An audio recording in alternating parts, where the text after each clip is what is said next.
kesadaran, pengakuan, dan penerimaan. Kepemimpinan harus membicarakan ini secara serius. Kalau ini dibiarkan gitu ya, dianggap angin lalu, dianggap tidak penting, maka yang terjadi adalah ini keadaan ini akan terus berlarut-larut ke depan tanpa ada kejelasan oikumene kita itu sebenarnya oikumene apa. Pakai tagline-nya dari, mungkin Pak Ronald tahu ya, di YouTube Cokro TV. Oh ya, selalu saya dengar itu, mereka berempat itu pembicaranya. Tagline-nya, ini hanya untuk yang punya logika itu betul, saja. Betul, boleh dibikin itu Bro Alfian. Karena kan memang dalam beriman pun juga harus pakai logika gitu kan. Oh iya. Pakai perasaan atau jelas atau ya emosi gitu kan. Jadi seimbang ya Bro ya, seimbang ya, intelektual dan emosional. Jadi skip aja. Skip aja kalau nggak kalau ke hati. Betul Bro. Oke.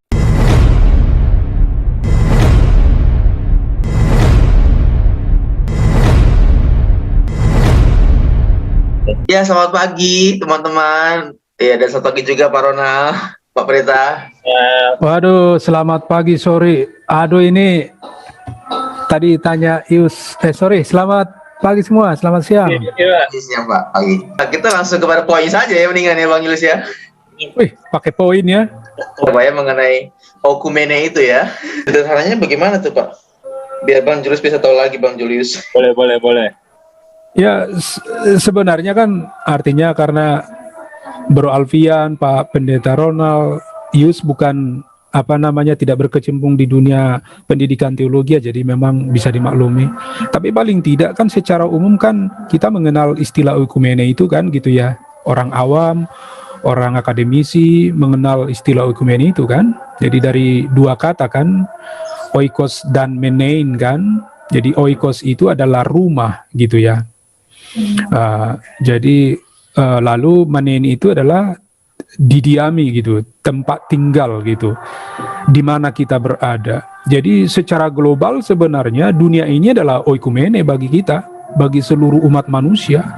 Dunia di mana kita tinggal, rumah bersama kita, planet satu-satunya planet yang dihuni oleh manusia. Jadi dunia ini sebenarnya adalah dunia oikumene. Bumi ini adalah bersifat oikumenis sebenarnya, gitu kan, kalau bicara secara universal. Tetapi kemudian kan istilah ini bergerak di dalam dinamika bergereja. Lalu kemudian istilah oikumene inilah digunakan dalam gereja sekitar tahun-tahun 1950-an sampai kemudian 48 berdiri Dewan Gereja Sedunia itu, yang karena memiliki kesadaran khususnya dari gereja-gereja Protestan bahwa nampaknya melihat perkembangan sejarah gereja di gereja Protestan banyak kali terjadi perpecahan, bukan? Dari gereja A lahir gereja B, gereja C dan seterusnya sampai ke era tahun 1970-an. Lalu kemudian mereka memiliki kesadaran itu, lalu bagaimana mempersatukan gitu ya. Lalu gerakan oikumene inilah yang digunakan sebagai gerakan mempersatukan. Kira-kira seperti itulah sejarah paling singkatnya tentang istilah oikumene itu. Berarti gerakan oikumene ini atau kata oikumene ini lahir dari kesadaran untuk ingin bersatu gitu ya Pak ya? Betul sekali Bro. Bersatu. Berarti paling tidak yang paling mendasari dari terjadi perpecahan itu apa ya Pak? Dalam gereja-gereja khususnya. Kalau kita lihat sejarah gereja itu kan dari data yang kita baca lewat buku-buku yang ditulis yang sangat valid datanya tentunya, ya tentu dimulai dengan misalnya cara berpikir terhadap teologi itu sendiri. Misalnya sekedar contoh yang paling mengherankan kita sebenarnya, apalagi orang awam, mereka mungkin tidak tahu kalau di dunia akademisi dibahas tentang peristiwa sekitar tahun 55 atau 20 tahun gereja baru berdiri, gereja perdana itu, gereja mula-mula itu. Jadi mereka sudah di sana ada semacam persoalan, artinya di kelompok gereja mula-mula di kota Yerusalem itu, tentang benarkah misalnya Yesus itu lahir dari seorang perawan yang bernama Bunda Maria, gitu. Jadi di tahun itu saja, di tahun 55 kurang lebih, itu sudah menjadi semacam perdebatan, sehingga ada sekelompok besar orang Kristen pada waktu itu pergi ke Yordania, yaitu di bagian utara kalau kita ingat peta, hanya untuk menyingkirkan diri dari persoalan yang mungkin pada waktu itu sangat tajam tentang itu. Nah, dari situ sudah dimulai awal dari semacam skisma, perpecahan dalam gereja. Berarti itu menyangkut teologi ya, Bro Alfian. Jadi pada umumnya perpecahan itu terjadi karena persoalan teologi, persoalan doktrin ya, pengajaran. Ada yang setuju, ada yang tidak setuju. Kemudian dalam perkembangan pemikiran ketika mereka barangkali menganalisa apa kata Alkitab dan seterusnya, lalu muncul pemikiran-pemikiran baru, tidak setuju dengan pola pemikiran lama, teologi lama, muncul pola baru, teologi baru, terjadilah seperti itu, hampir seperti itu. Sepanjang abad-abad gereja di dunia sampai sekarang itu hampir teologi yang mendominasi, pengajaran yang dominan menimbulkan skisma itu atau perpecahan itu. Kira-kira begitu, Bro Alfian. Tentu ada faktor lain ya, mungkin faktor institusi misalnya, bisa saja tidak percaya pada institusi. Artinya ada kerusakan di institusi kan, lembaga gereja memang lembaga dunia kan, bisa saja di sana orang mengelola lembaga itu dengan cara yang keliru, cara yang salah, sehingga dampaknya tidak baik, lalu orang berontak, mereka tidak percaya pada institusi yang bernama gereja itu, lahirlah gereja baru, dan seterusnya, dan seterusnya. Nah, itu faktor tambahan. Jadi yang paling mendasari adalah inilah Pak ya, perbedaan teologi ya. Ya, itu secara umum, Bro Pendeta. Sudut pandang juga dalam pengertian teologi itu sendiri gitu ya. Betul. Makanya juga hari ini banyak sekali kan aliran gereja Pak ya. Iya, banyak sekali. Dan waduh, bingung juga kadang-kadang kita kalau sudah sampai banyak aliran gereja seperti itu gitu kan. Ya. Diperkirakan ada 800 denominasi tambah dengan yayasan-yayasan yang ada di Indonesia saat ini yang terdaftar ya. 800. Bisa kita bayangkan, Bro Pendeta, Bro Ius, PGI mengelola sedemikian banyak organisasi, denominasi dan yayasan dan segala macam yang berbentuk baik pendidikan, kesehatan dan lain sebagainya kan. Dan dengan berbeda-beda cara berpikir, cara berteologi, cara menjalankan organisasi. Jadi memang tidak mudah ya, tidak mudah sebuah organisasi yang menyatukan ini, mengelola ini di bawah kendali PGI dan seterusnya gitu ya. Oleh karena itu kata oikumene ini atau ekumene ataupun gerakan oikumene ini menjadi payung ya Pak ya, untuk mempersatukan semua perbedaan yang ada kan? Ya, bisa dikatakan demikian, Bro Pendeta. Landasan filosofis barangkali juga bisa begitu ya istilahnya ya. Kalau agak sedikit akademisi gitu ya.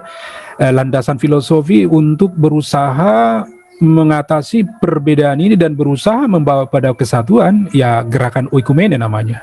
Oikumenisme. Mungkin kalau kita sebut sebagai paham dia ya, oikumenism gitu ya. Oikumenisme, paham yang berusaha untuk mempersatukan perbedaan-perbedaan khususnya yang ada dalam gereja di muka bumi ini. Kira-kira seperti itu. Terus pertanyaannya adalah kebersamaan atau kesatuan yang seperti apa, Pak? Nah, itu memang kan tidak mudah ya untuk dijawab ya, karena memang luas sekali ya implikasi dari kesatuan dan kebersamaan. Katakan kesatuan, kalau kita kembali ke firman Tuhan misalnya, sesuai dengan doa Tuhan Yesus di Yohanes 17 ayat 21, supaya mereka menjadi satu, sama seperti engkau dan aku ya Bapa menjadi satu. Jelas sekali ya, landasan spiritualitas hubungan antara Yesus sebagai putra Allah, sebagai anak Allah kepada Bapaknya memang adalah satu. Jadi saya berpikir begini secara pribadi ya, dan mungkin juga dalam pikiran banyak orang juga begitu. Ternyata Yesus itu begitu mengkhawatirkan bahwa manusia, khususnya kita anak-anak tebusannya juga rentan terhadap perpecahan, rentan terhadap skisma. Jadi tentu Yesus sebagai putra Allah mengenal karakter manusia yang sangat mudah terpecah-pecah ini gitu ya, dengan latar belakang yang sangat berbeda-beda di antara manusia, memungkinkan manusia itu mudah terpecah. Lalu ketika kita memandang doanya itu sebagai doa kekhawatiran, itu juga menjadi doa untuk kerinduannya manusia yang mudah terpecah ini bersatu, gitu, kira-kira gitu. Jadi secara spiritual Yesus begitu memiliki kesadaran bahwa hanya karena kesatuan seperti dirinya dengan Bapa itulah yang memungkinkan umat manusia bisa bersatu di tengah perbedaan yang demikian banyak itu. Makanya dia mengatakan, aku berdoa kepada mereka supaya mereka satu, sama seperti engkau dengan aku Bapa adalah satu. Begitu. Jadi ada bentuk kekhawatiran di dalamnya, tetapi juga bentuk harapan di dalamnya, di dalam doa Tuhan Yesus. Jadi seperti di satu sisi ada pengakuan kondisi manusia yang mudah terpecah, tapi di kondisi yang lain ada harapan juga untuk bersatu. Landasannya adalah jika umat manusia itu mengenal kesatuan di antara Bapa dan Putranya Yesus Kristus. Nah, jadi itu kalau kita bicara kesatuan dari sudut pandang apa yang kita bisa baca di Alkitab ya, secara spiritualitas ya. Tapi kesatuan lain kan juga adalah usaha manusia itu sendiri, yaitu gereja-gereja yang memiliki kesadaran. Sama seperti Yesus tadi sadar betul bahwa manusia gampang terpecah, mestinya kita juga memiliki kesadaran yang demikian gitu loh. Bahwa saya dengan Bro Pendeta Alfian, dengan Bro Julius itu sebenarnya kita adalah orang-orang yang gampang terpecah belah sebenarnya. Sedikit saja nanti Bro Yus membicarakan Bro Alfian kepada saya hal yang negatif tentang Bro Alfian. Ini contoh misalnya. Kita sudah menciptakan perpecahan di antara kita bertiga. Sebaliknya juga sedikit saja nanti saya bicara tentang Ius kepada Bro Alfian, sesuatu yang kurang baik dari diri Ius, di antara kita bertiga telah terjadi perpecahan. Bisa kita bayangkan kalau gereja-gereja terdiri dari banyak orang. Jadi berarti kita pun harus berusaha menciptakan kesatuan dengan kesadaran gitu ya. Jadi bukan sekedar supaya ansih kepada kesatuan itu, tapi kita menyadari betul bahwa memang kita adalah orang yang gampang terpecah belah. Oleh karena itu bagaimana kita menjadi berkat bagi dunia? Bagaimana gereja menjadi berkat bagi dunia? Kalau bukan kesadaran kita sendiri yang harus kita kelola untuk menciptakan kesatuan itu bagi kita. Maka kalau orang bersatu, kalau orang menjalani kesatuan, maka mereka mampu hidup bersama. Jadi kebersamaan adalah implikasi dari kesatuan dalam pandangan saya kalau kita bicara tentang beroikumene. Kira-kira begitu Bro Pendeta? Iya. Aduh, ini agak ada yang kerja-kerja jadinya ini mengganggu di suara nih. Coba Bang Jus dulu deh. Iya sih Pak. Tadi kan pandangan Alkitabnya juga sudah dipaparkan ya Pak ya, tentang dari Yohanes ya 17 ya. Iya, yes. Yohanes 17. Jadi dan kayaknya sudah dijawab juga bagaimana seharusnya sikap gereja ya Pak ya. Iya, sikap kita sebagai anak-anak Tuhan, sebagai orang percaya, sebagai gereja ya. Juga sudah dijawab ya. Ya, jadi ingat ini sih Pak yang kisah dari Santo dari yang Isis ya Pak ya, yang khotbah kepada burung ya. Santo Fransiskus dari Assisi. Ya dari itu juga aku teringat kisah itu sih Pak. Jadi yang perpecahan itu makanya dia akhirnya menulis khotbah kepada burung gitu ya. Iya. Jadi teringat karena ada perpecahan di kubu gereja juga gitu ya. Iya. Ya itu menarik sih menurutku untuk dibahas. Jadi apakah oikumene ini lebih mendasarinya lebih ke, kan kalau oikumene ini kan kata Bapak lebih ke Kristusnya ya. Jadi lebih ke penginjilan jatuhnya ya Pak ya. Ya, saya kira kalau kita berbicara tentang misi pemberitaan Injil atau misi penginjilan itu sendiri, tidak boleh kita lepaskan dari semangat oikumene itu sendiri. Artinya tadi dasarnya adalah bagaimana Kristus sebagai putra Allah bersatu dengan Bapa sebagai Bapanya gitu ya. Aku dengan engkau adalah satu supaya dunia percaya gitu ya.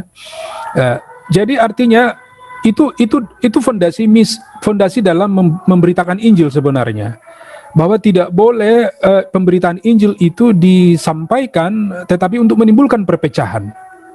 Pemberitaan Injil justru untuk mempersatukan. Itu sebabnya kalaupun kita memberitakan Injil kepada orang yang belum percaya kepada Tuhan, tapi pemberitaan Injil itu harus punya fondasi yang jelas bahwa dia mempersatukan. Maka kita hindari cara-cara yang tidak memenuhi kehendak Tuhan ketika kita memberitakan Injil, supaya tidak terjadi perpecahan. Jadi alih-alih kita membawa perpecahan dalam pemberitaan Injil, justru mempersatukan umat manusia. Itu mempersatukan umat manusia. Apalagi kalau kita memberitakan Injil di dalam gereja Tuhan sendiri, kan kira-kira begitu ya. Mestinya dalam memberitakan Injil itu harus landasan gerakan oikumenisnya tadi harus tetap terasa. Misalnya ketika saya berada di gereja tertentu memberitakan firman Tuhan di sana karena diundang oleh mereka, maka landasan oikumenisnya harus tetap seperti itu. Tujuan saya adalah untuk mempersatukan. Saya bukan memancing orang untuk menarik perhatian kepada saya dan saya bawa ke gereja saya, bergabung ke gereja saya. Tidak seperti itu. Tapi kan kalau kita mau jujur, acap kali pernah terjadi seperti itu. Orang memberitakan Injil bukan untuk kesatuan, tetapi untuk membawa pada kelompoknya, pada denominasinya. Kira-kira seperti itu, Yus, maksud saya, tanggapan saya terhadap pertanyaan Yus tadi. Jadi sebenarnya konsep oikumene itu kan interdominasi ya Pak ya, bukan dedominasi. Betul, ya? betul sekali, interdenominasi. Tanpa denominasi sebenarnya. Betul. Oikumene tidak mengenal denominasi. Jadi pengajarannya pun harusnya ya tidak mencakup salah satunya ya Pak ya. Mestinya demikian. Bahwa misalnya orang yang membawa pengajaran, berkhotbah dan lain, memberitakan Injil dan seterusnya itu memang mereka pasti memiliki latar belakang yang spesifik. Misalnya Bro Alfian misalnya memberitakan Injil, beliau punya latar belakang gereja, katakan demikian, pendidikan, katakan demikian, yang mungkin berbeda dengan saya. Misalnya Pak Manalu, saya ini kan latar belakang HKBP kira-kira begitu ya, yang Lutheran kalau dari sisi ajaran. Lalu kemudian saya pernah bertumbuh di gereja Lutheran itu, tetapi kemudian saya memasuki area yang namanya gereja oikumene seperti kita. Nah, saya harus tetap pada posisi bahwa fokusnya adalah, landasannya adalah oikumenisme tadi. Walaupun saya punya latar belakang di belakang yang jauh seperti itu, Bro Alfian juga seperti itu, dan setiap orang seperti itu, maka kalau kita memiliki kesadaran yang demikian, kita tidak mungkin akan terjadi semacam gontok-gontokan di dalam organisasi kita bergereja. Malah sebenarnya memiliki kesadaran akan perbedaan-perbedaan itu justru yang memicu kita menjadi modal bagi kita untuk mempersatukan. Artinya, kalau tidak ada perbedaan, maka persatuan yang diusahakan justru tidak kuat. Kalau kita homogen, saya orang Batak, Bro Alfian orang Batak, saya Lutheran, Bro Alfian Lutheran, maka itu sebenarnya kan homogen itu. Kalau kita ingin bersatu itu tidak kuat, karena modalnya adalah sudah satu kan gitu ya. Tapi ketika perbedaan itu demikian jelas, maka itu modal untuk oikumene itu justru sangat kuat. Masalahnya adalah apakah kita menyadari hal ini gitu ya, dan kemudian mengakui hal itu, dan kemudian menerima setiap orang dalam perbedaan. Pertama menyadari, mengakui, dan menerima. Saya dengan Ius itu memiliki perbedaan, saling mengakui, tetapi kita harus saling menerima gitu. Ada banyak orang hanya menyadari, mengakui, tapi tidak sampai menerima. Nah, kalau kita tidak sampai menerima perbedaan, maka oikumene tidak akan pernah terjadi. Kira-kira begitu, Bro Yus. Iya. Benar sih, Pak ya. Jatuhnya, kalau misalnya gini, Pak.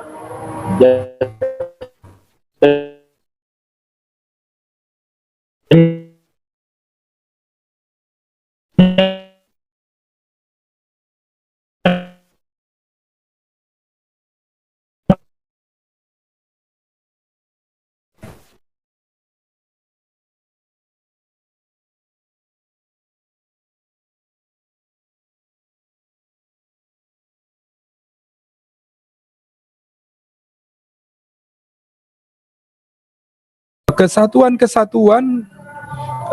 di dalam segala hal, karena kita telah menjadi denominasi. Nah, disitulah persoalannya, Yus.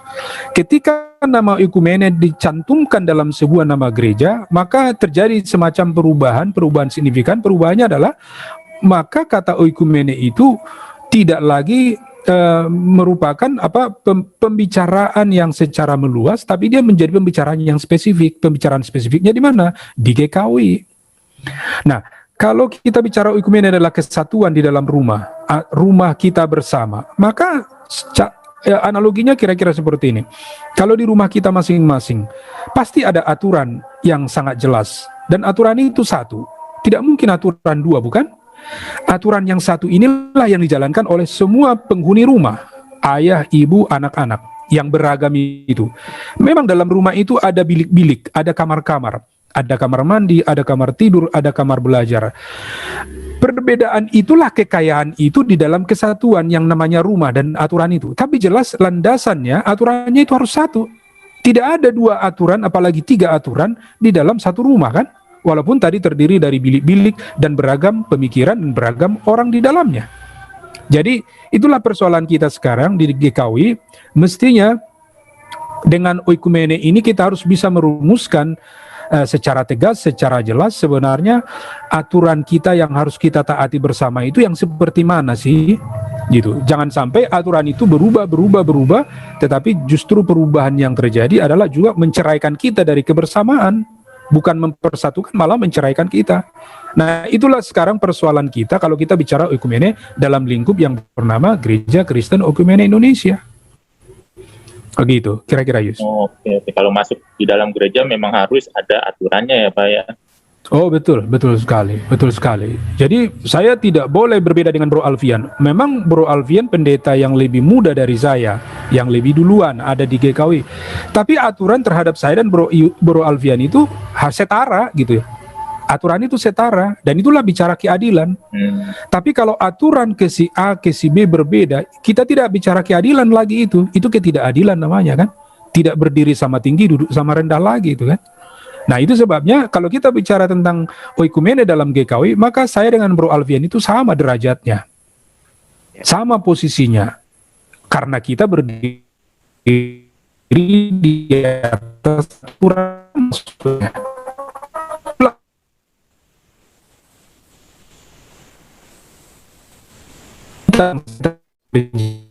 GKW.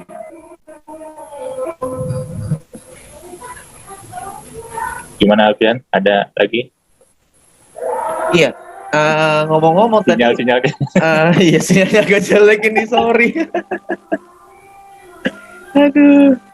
Tapi Pak Ronald sepertinya oke-oke saja ya sinyalnya. Tapi kalau di kita kok patah-patah.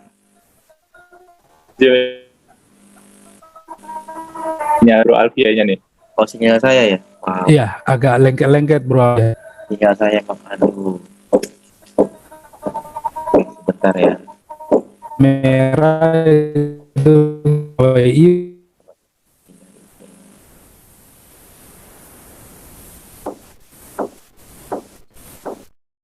Kali ini lebih kuat. Oke. Kalau kita pakai wifi nih soalnya.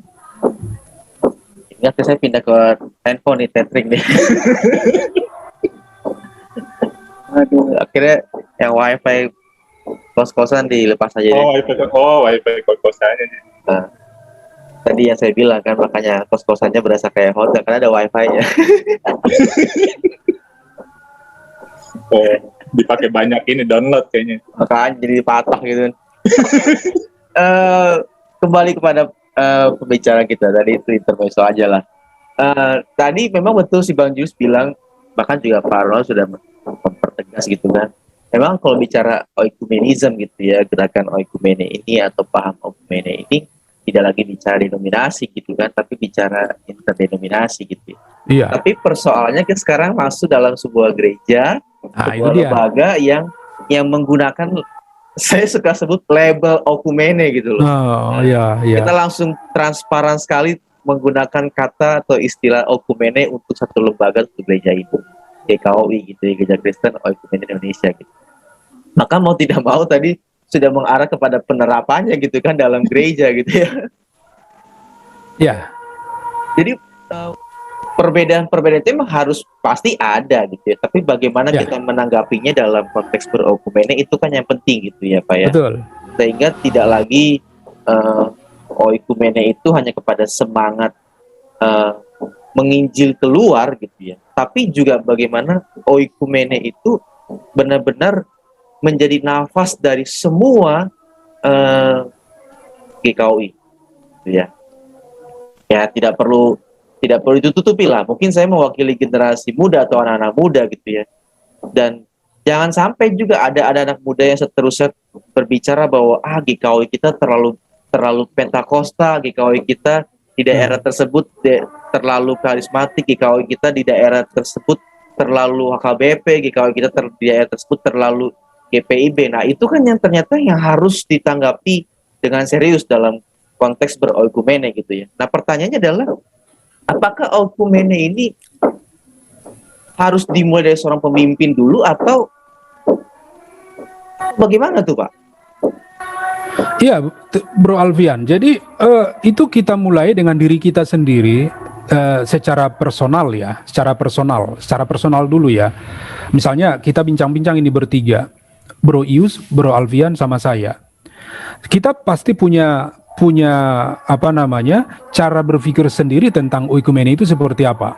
Tinggal bagaimana kita menerapkannya di dalam konteks bergereja secara GKW, kan gitu ya.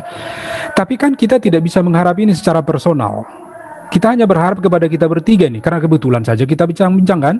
Ya. Kita berharap tadi malam sebenarnya untuk semua yang hadir di Zoom kita kan. Tetapi ternyata ya begitulah gitu. Nah, sekarang ini kan gereja punya namanya manajemen gitu ya, organisasi kan. Ya. Maka saya berpikir organisasi harus bicara ini. Artinya ini masuk ke kepemimpinan lah ini kan, leadership kan gitu ya. Kepemimpinan di GKW, kepemimpinan ya, bukan pemimpin. Saya tidak bicara pemimpin, jadi tidak personal. Saya bicara secara objektif organisasi, manajemen, kepemimpinan. Kepemimpinan itu harus membicarakan itu. Kepemimpinanlah yang memutuskan mengapa gereja kita menjadi seperti kata Bro Pendeta Alfian tadi, berlabel oikumene. Kenapa bukan berlabel yang lain? Ya.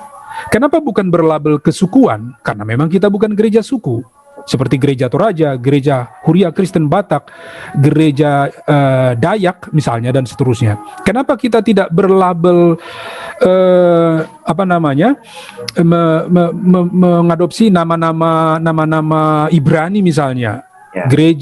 Gereja Kristen Tiberias misalnya, mengambil sebuah lokasi, atau gereja Betel lah sebenarnya. Betel itu kan sangat Ibrani banget itu ya. Ya. Nah, kenapa kita mengambil label oikumene? Makanya kalau kita tidak mengerti memang pemikiran, karena kita tidak berada di masa founding fathers kita, GKW ini didirikan, ya kan?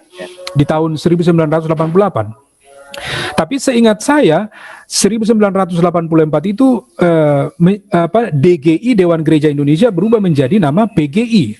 4 tahun kemudian lahirlah Gereja Kristen Oikumene Indonesia setelah berubah dari DGI menjadi PGI. Jadi asumsi saya adalah bapak-bapak, ibu-ibu yang mendirikan founding mothers kita yang mendirikan GKW ini dalam semangat yang berapi-api tentang bagaimana beroikumene. Kan kira-kira seperti itu ya. Nah, tapi kalau kita ulik-ulik pemikiran mereka kan hanya sebatas itu yang kita tahu. Tetapi paling tidak kita berani menyimpulkan mereka mendirikan gereja ini bukan di ruang hampa. Artinya ada semacam gerakan pada waktu itu yang namanya gerakan oikumene yang memotivasi mereka, men-insight mereka, membawa pencerahan kepada mereka, ayo kita dirikan gereja yang bernama Gereja Kristen Oikumene Indonesia. Kan kira-kira begitu ya. Nah, itu kan semacam landasan bahwa memang gereja ini didirikan oleh orang-orang tertentu di masa lalu. Tentu itu juga yang boleh kita bawa di masa kita sekarang, di kepemimpinan sekarang kan gitu ya. Jadi kita bicara kepemimpinan. Sekali lagi kita tidak berbicara pemimpin ya, kepemimpinan. Kepemimpinan di GKW ini harus membicarakan ini secara serius.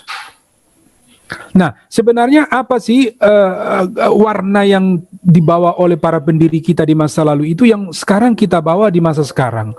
Seperti apa transformasi pikiran para pendiri itu di masa sekarang untuk kita kerjakan dan kita lanjutkan?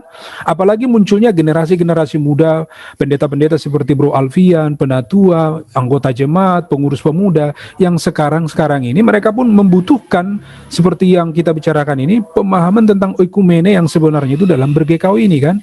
Jadi saya berpikir secara kolektif, kolegial, kepemimpinan harus membicarakan ini secara serius. Kalau ini dibiarkan gitu ya, dianggap angin lalu, dianggap tidak penting, maka yang terjadi adalah keadaan ini akan terus berlarut-larut ke depan tanpa ada kejelasan oikumene kita itu sebenarnya oikumene apa? Oikumene institusional oikumene yang bersifat spiritual gitu ya. Artinya biarkan saja orang di gereja A melakukan praktek ini, ajaran ini, gaya begini, yang penting kita menyatu di dalam Yesus. Itukah yang dimaksud oikumene dengan oikumene kita? Ini kan tidak mudah menyimpulkan ini kan. Implikasi misalnya apapun yang dilakukan di gereja A, gereja B, gereja C, peduli amat dengan itu. Yang penting kita satu di dalam Yesus. Tapi kita perlu ke depan mengantisipasi implikasi dari pernyataan-pernyataan seperti ini gitu. Apa dampaknya yang ke depan? Dampak menyatukah atau dampak malah banyak perpisahan gitu ya? Kita ingat tadi dalam sejarah gereja perpecahan terjadi justru dilatar belakangi oleh ideologi atau teologi yang sangat berbeda-beda kan gitu ya. Akhirnya gereja itu ribut, pecah-pecah, lahir gereja baru. Nah, jadi ini mesti serius dibicarakan sebenarnya. Jadi kita anggaplah ini kita bertiga ini sedang meng-trigger ya. Ini hanya sampulnya saja. Nanti Bro Alfian, saya dan Ius dan teman-teman lain, ayo kita bicarakan ini secara serius. Kita rumuskan. Oikumene dalam GKW ini seperti apa? Apa implikasi-implikasi jika kita buat oikumene dalam GKW adalah seperti A, seperti B, seperti C. Kita cari nanti, kita pikirkan apa implikasi dari semua itu. Kan gitu ya. Sehingga kita bisa merumuskan dengan jelas oikumene dalam ber-GKW ini seperti apa sebenarnya. Yang paling mendekati lah ya, yang mendekati paling memang memenuhi harapan-harapan kita dalam bergereja dan tentu kehendak Tuhan. Kira-kira begitu. Jadi kita harus serahkan ini, kita harus harapkan, bukan serahkan seolah-olah apa ya. Kita harapkanlah kepemimpinan kita di GKW memikirkan, membicarakan, merumuskan hal ini. Kira-kira begitu kalau menurut saya, Bro Pendeta. Iya, betul Pak. Setuju saya dengan itu. Jadi memang kalau dibilang berokumene memang menyatu dalam Kristus, ya itu sudah menjadi pasti dasar pemikiran kita gitu kan. Tapi itu yang ideal. Iya, idealnya. Tapi kan sampai ke level sederhana, katakanlah itu dalam yang lebih dekat dengan kita, maka kita harus pertanyakan bagaimana kan. Ya, betul. Pasti sudah bicara mengenai menyatu dalam Kristus gitu kan. Bahkan juga awal-awal okumene itu kan memang semangatnya untuk membawa orang kepada Kristus gitu kan, bersama-sama.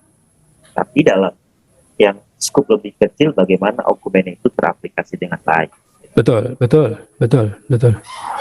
Tapi setidaknya kalau saya pikir-pikir tadi Pak, adakah kekuatan lain untuk bisa menambah oikumene ini untuk benar-benar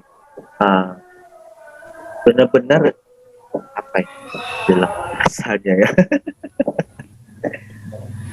sebutlah jadi makin hidup gitu loh. Adakah kekuatan lain atau faktor lain untuk bisa menambah supaya atau mungkin juga bisa pakai bahasa daya tarik gitu ya, supaya okumene ini benar-benar lebih hidup gitu kan. Kalau kita bicara dalam lingkup kita lah ya, dalam lingkup GKW ya, saya juga singgung tadi malam kembali ya, bahwa kita ini harus bersedia uniformitas gitu ya, berseragam. Seragam dalam pengertian begini, seragam dalam aturan kita, seperti analogi rumah tadi, tidak ada dua aturan, maka hanya satu aturan. Berarti kita berdiri di atas keseragaman yang namanya satu aturan, kan kira-kira begitu. Tetapi aturan kita yang seragam ini gitu ya, haruslah aturan yang dinamis gitu, haruslah aturan yang progresif, haruslah aturan yang kreatif gitu ya. Dinamis, progresif, kreatif. Jadi uniformitas itu sebenarnya tidak selalu mematikan dan tidak selalu kaku. Betul bahwa kalau kita bicara uniformitas kita langsung ingat tentara kan kira-kira gitu ya. Keseragaman gitu ya.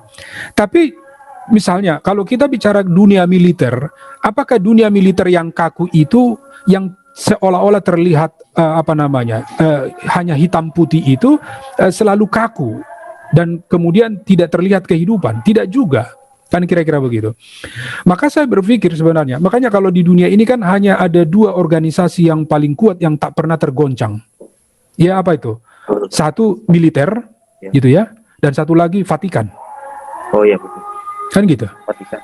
Coba kita secara organisasi, secara institusional kita mengakui Vatikanlah satu-satunya gereja yang paling sebuah organisasi di dunia kebetulan bernama gereja, organisasi agama yang paling kuat. Dan satu lagi dunia militer. Militer di negara manapun itu kokoh dan kuat.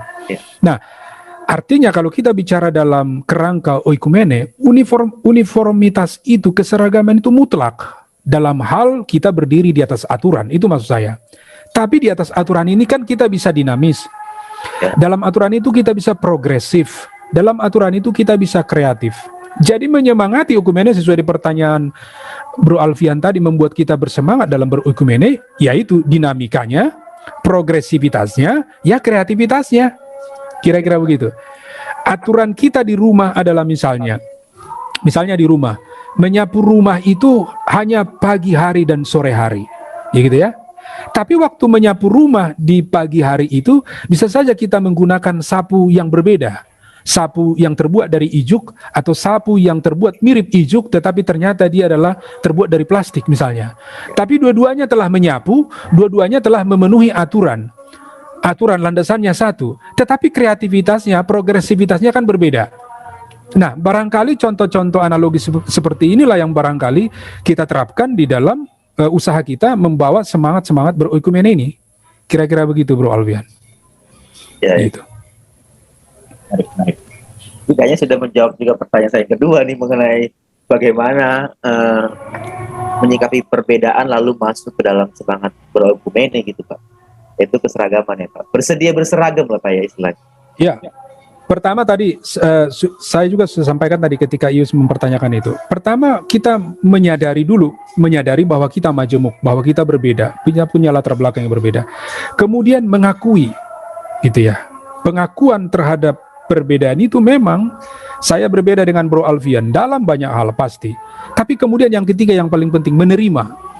Tapi apakah Pak Manalu menerima perbedaan yang banyak itu dari Bro Alfian? Kalau Bro Alfian cara berbicaranya seperti ini, bersediakah saya menerima? Kalau saya bersedia, saya telah memasuki area oikumene gitu ya. Oikumene gitu ya. Apakah saya menerima bahwa Bro Alfian itu adalah orang Minahasa?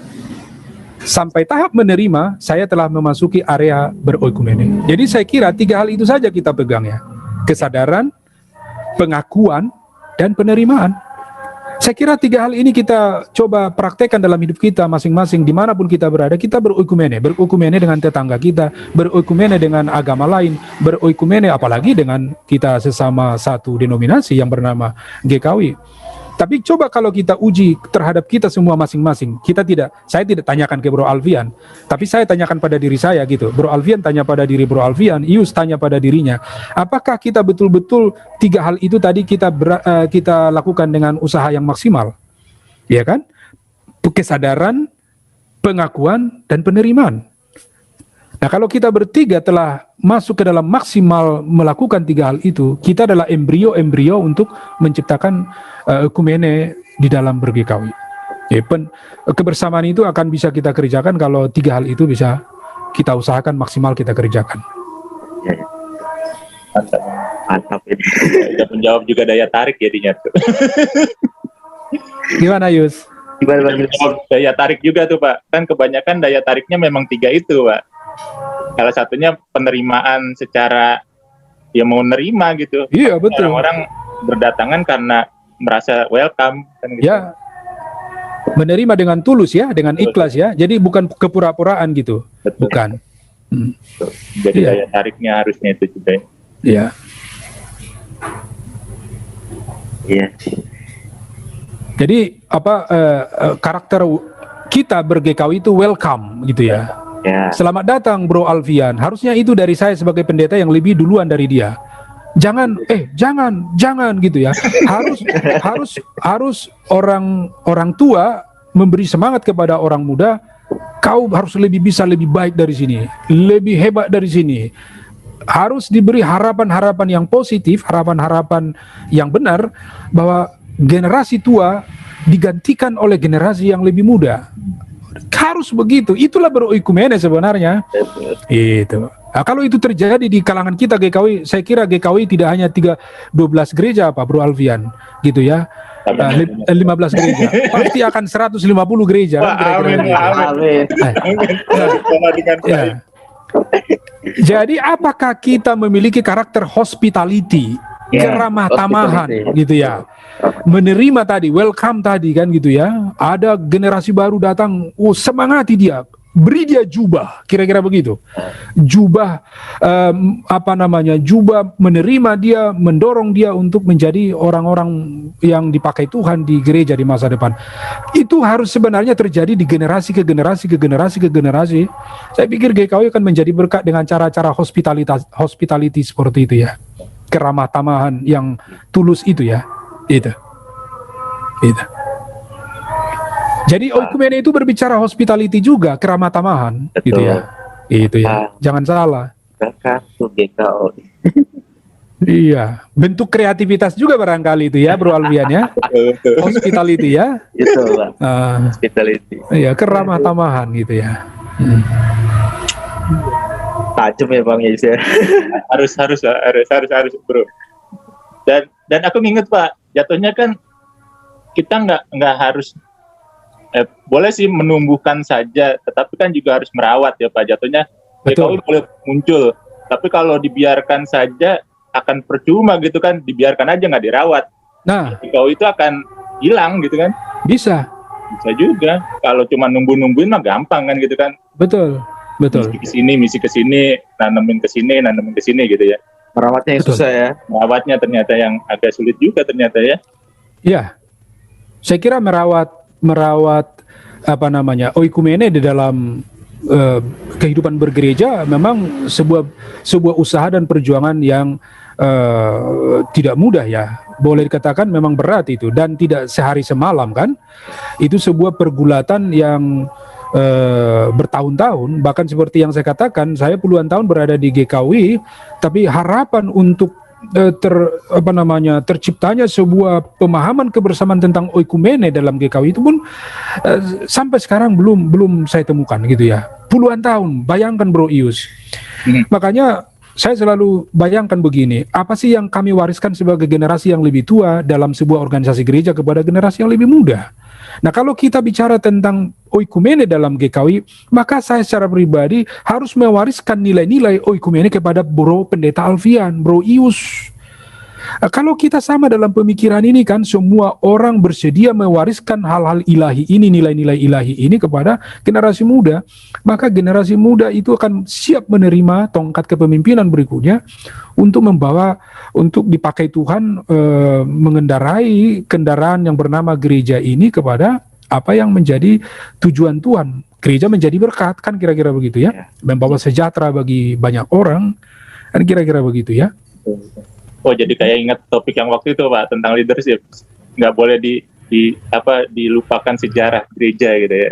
Oh, jelas. Sejarah terbentuknya ya. Jelas Yus, kita tidak boleh melupakan sejarah seperti Pak Insinyur Soekarno bilang jas merah kan? Betul. Ya Bro Alfian ya betul ya, jangan pernah melupakan sejarah.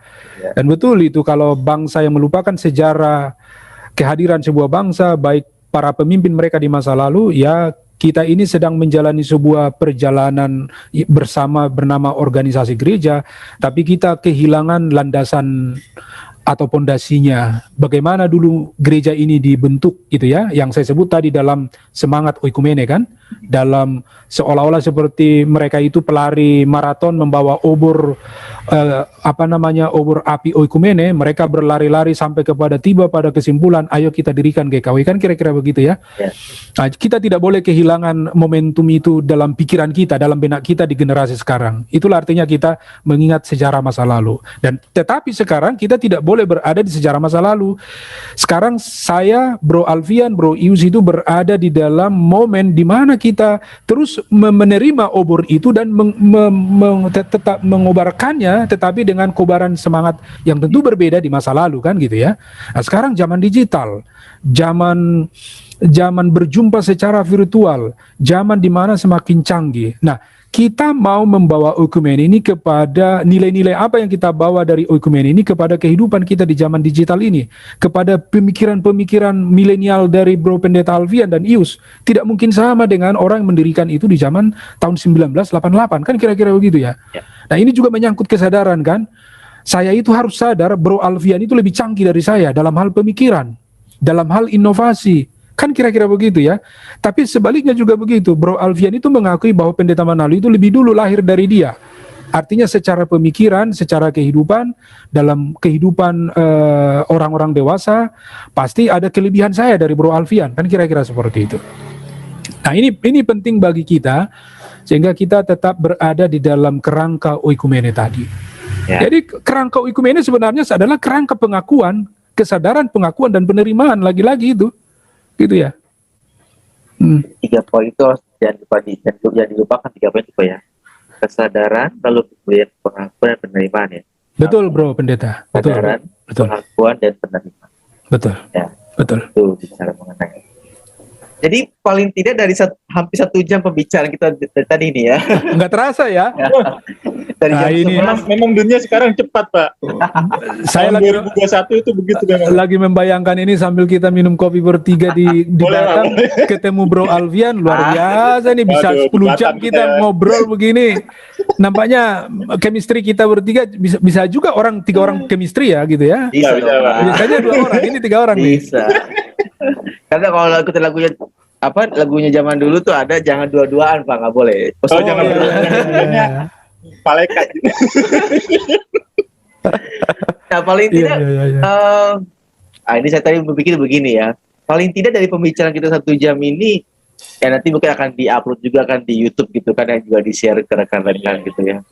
Ada kira-kira ya aplikasi konkret gitu ya dari pembicaraan kita mengenai okumene yang lebih hidup gitu ya di dalam GKUI. Kira-kira apa itu Pak? Kalau saya tadi mikir apakah perlu bikin seminar gitu ya? Atau bikin tim perumus? Oh iya, betul sekali Bro Pendeta. Rumus loh. Tim perumus mikir seminar atau tim perumus ya? Atau bagaimana supaya gitu kan? Iya, yang dipikirkan Bro Pendeta Alfian sangat tepat. Kita harus bicarakan ini, apapun bentuknya. Ya. Apakah bentuknya secara Zoom seminar atau apapun. Yang intinya adalah seperti pikiran Bro Alfian, saya sepakat harus kita bicarakan tuntas gitu ya. Ya. Jangan tanggung-tanggung. Saya pikir begini, bergereja itu menyebut nama ekumen itu jangan berandai-andai gitu ya. Ya udahlah, andai nanti kita begini ya begini aja. Andai kata nanti bagus ya bagus aja. Maaf. Itu gimana ya bergereja begitu? Iya. Iya kan? Jangankan bergereja, Bro Alfian sampai sekarang nggak mau menikah itu milih. Saya kalau menikah dengan perempuan yang cantik itu, apakah cantik adalah modal utama? Ya kan, gitu ya? Iya. Atau saya menikah dengan si C itu, apakah hanya karena orang tuanya kaya raya, gitu kan? Sama seperti Bro Ius kan? Apakah saya menikah karena persoalan usia, kan gitu ya? Apakah memang menikah itu adalah soal tanggapan orang kepada saya? Nanti apa kata orang ke saya? Itu kan tujuan saya menikah, kata pikiran Bro Ius. Saya kira begitu bergereja kan? Apakah supaya orang bilang nanti GKUI itu adalah gereja yang bagus, lalu kita membicarakan apa itu makna oikumene dalam gereja? Itu bukan kesadaran namanya. Tapi karena kita mengalami sendiri secara empirik, apa sih yang terjadi dalam kehidupan kita ber-GKUI? Semakin majukah atau stagnankah atau mundur? Kan tinggal pilihan itu kan, sejujurnya kan. Sekarang kalau kita bertiga ditanya, semakin majukah kita beroikumene dalam GKUI? Atau stagnan saja, muter-muter di situ saja? Atau berandai-andai saja, dan akhirnya kemudian mengalami kemunduran? Maka setuju dengan Bro Alfian, harus dibicarakan ini Bro. Dan kemudian dirumuskan oleh semua pihak. Saya berpikir begini secara kreatif. Siapa yang merumuskan ini? Semua golongan yang lebih tua, golongan yang usia-usia seperti saya, dan golongan yang muda seperti Bro Pendeta Alfian. Jangan hanya dimonopoli oleh golongan tertentu, kan gitu ya? Ya. Misalnya kami yang lebih dulu di sini, anak muda tidak mengerti ini. Loh, nah sekarang bagaimana kita bicara beroikumene tapi tidak pernah mengakui anak muda? Kan aneh kan, ironis kan? Ya, ironis. Kita bicara oikumene tapi kita menolak kehadiran orang muda. Padahal orang muda adalah aset gereja yang tidak bisa juga diabaikan kapasitas mereka, kualitas mereka dalam membawa gereja ini ke masa depan gitu ya. Jadi saya katakan anak muda adalah pemilik masa depan. Dan itu betul. Anak muda itu pemilik masa depan gereja kok. Pemilik masa depan oikumene dalam GKUI ini siapa? Ya anak muda. Maka ajaklah mereka merumuskannya. Jangan-jangan mereka lebih canggih dari kita. Jangan-jangan mereka sudah melihat 10-20 tahun ke depan. Kita generasi muda selalu kembali ke belakang, generasi tua kembali ke belakang kan? Generasi muda selalu memandang ke depan. Kira-kira seperti itu tanggapan saya, bro. Sekali lagi ini penting dibicarakan serius, amat serius dan tuntas. Jangan tanggung-tanggung. Bro Alfian menanyakan ini, saya minta tolong dengan Bro Alfian, tuntaskan, bro. Berkat Tuhan ada bagi Bro Pendeta Alfian jika mau bicarakan ini secara tuntas dengan berbagai usaha. Memang begitu. Pasti ada penolakan. Apa lo, tahu apa lo? Kan kira-kira biasanya itu kan manusia kan. Ngapain kau tunggu yang sana dulu memberi gagasan pikiran. Tapi biasa itu. Tapi dibawa tenang saja, dibawa enjoy saja. Setiap usaha yang baik pasti banyak penolakan. Tetapi tujuan kita yang positif suatu saat akan tercapai. Itu harapan saya, bro, dengan pertanyaan tadi. Oke, terima kasih, Pak. Kira-kira Bang Julius ada lagi? Cukup kayaknya itu sih. Cukup ya.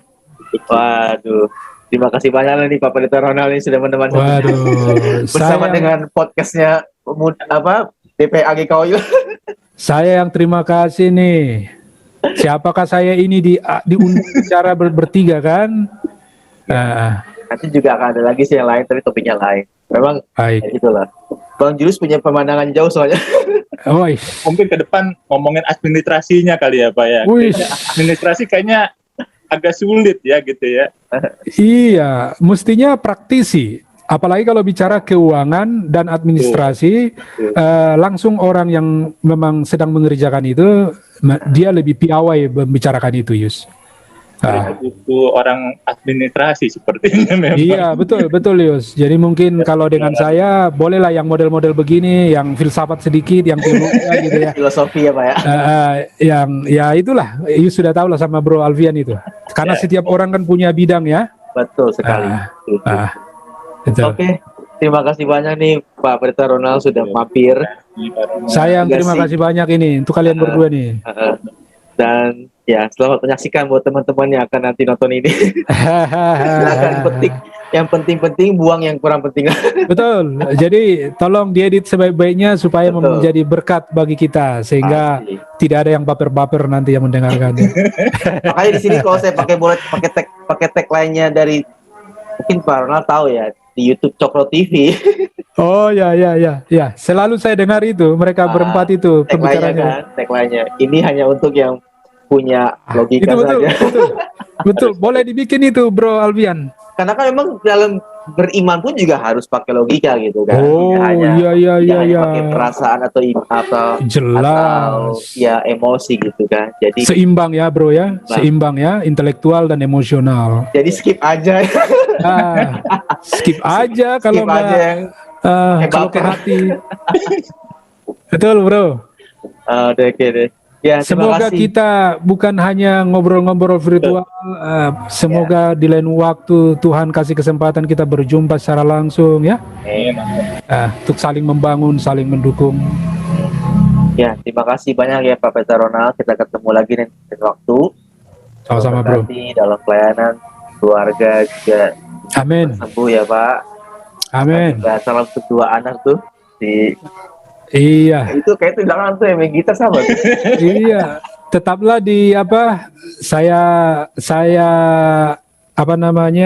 saya minta tolong Bro Pendeta Yus. Amin.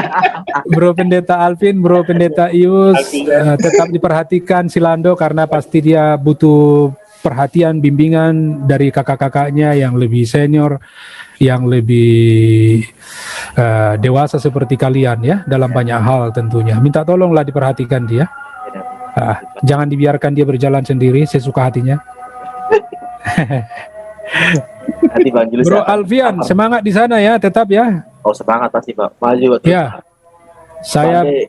Badai boleh datang, kita terus maju ya Pak. Iya, saya selalu walaupun dari kejauhan mengikuti perkembangan Bro Alfian, dan seperti perjumpaan kita pertama di sinode dulu, itu yang selalu saya pikirkan. Bro Alfian adalah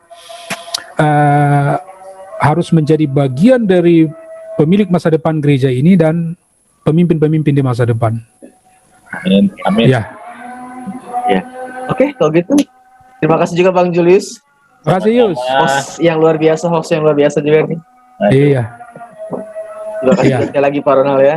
sama-sama ya. Oke, sampai kita ketemu lagi di lapangan. Sampai ketemu. Teman-teman Sehat semua ya. Oke, bye. Sehat, yuk, sehat. God bless. Ya.